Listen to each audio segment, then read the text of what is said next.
આજની આ પ્રેસ કોન્ફરન્સમાં આપણી સૌની સાથે ઉપસ્થિત પ્રદેશ ભારતીય જનતા પાર્ટીના યશસ્વી અધ્યક્ષ શ્રી જગદીશભાઈ વિશ્વકર્મા, મારા સાથી નાયબ મુખ્યમંત્રી શ્રી હર્ષભાઈ સંઘવી, અમારા વડીલ મુરબ્બી સુરેન્દ્ર કાકા,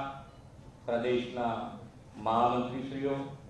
અમારા ચૂંટણી સંચાલન સમિતિના સંયોજક શ્રી ગોરધનભાઈ ઝડપિયા, ઉપસ્થિત કાર્યકર્તાઓ, પ્રેસ મીડિયાના મિત્રો, સૌને મારા નમસ્કાર. સૌ પ્રથમ હું ગુજરાતની જનતાનો હૃદયથી આભાર વ્યક્ત કરું છું કે એમણે માન્ય નરેન્દ્રભાઈના વિકાસની રાજનીતિને સૂઝ સાથે, સમજણ સાથે, એના એ વિશ્વાસ સાથે ભારતીય જનતા પાર્ટી ઉપર જન સમર્થન કરી અને ભારતીય જનતા પાર્ટીને ખૂબ મોટી જીત અપાવી છે. દરેકે દરેક ચૂંટણી અને ચૂંટણી સમયના દરેકે દરેક પ્રશ્નનો જવાબ ગુજરાતની જનતાએ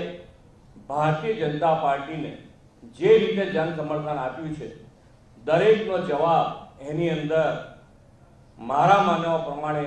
આવી ગયો છે. કોઈ પણ નકારાત્મક ભૂમિકા ભજવવી, નકારાત્મકતા રીતે આગળ વધવું એ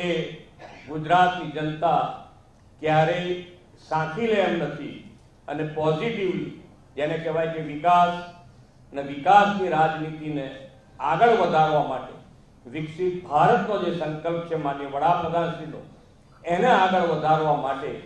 જનતાએ ભારતીય જનતા પાર્ટી ઉપર વિશ્વાસ મૂકી અને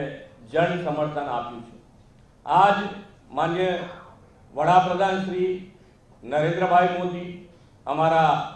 વડીલ મુરબ્બી અમિતભાઈ શાહ અને રાષ્ટ્રીય અધ્યક્ષ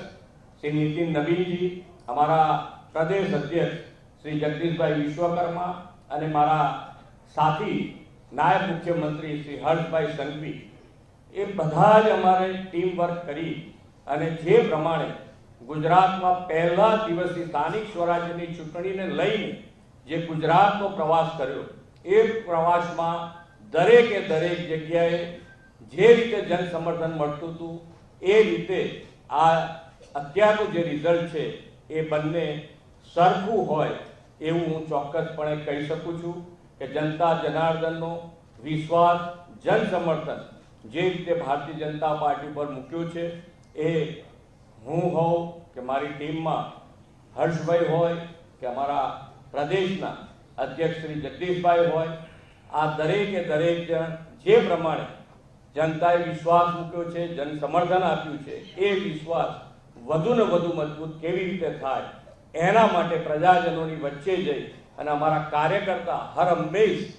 જનતાની વચ્ચે રહી અને જનતાના પ્રશ્નોનું હંમેશા પોઝિટિવ વાચા આપી છે. એ જ પદ્ધતિ સાથે અમે બધા જ ટીમ વર્ક સાથે આગળ વધીશું.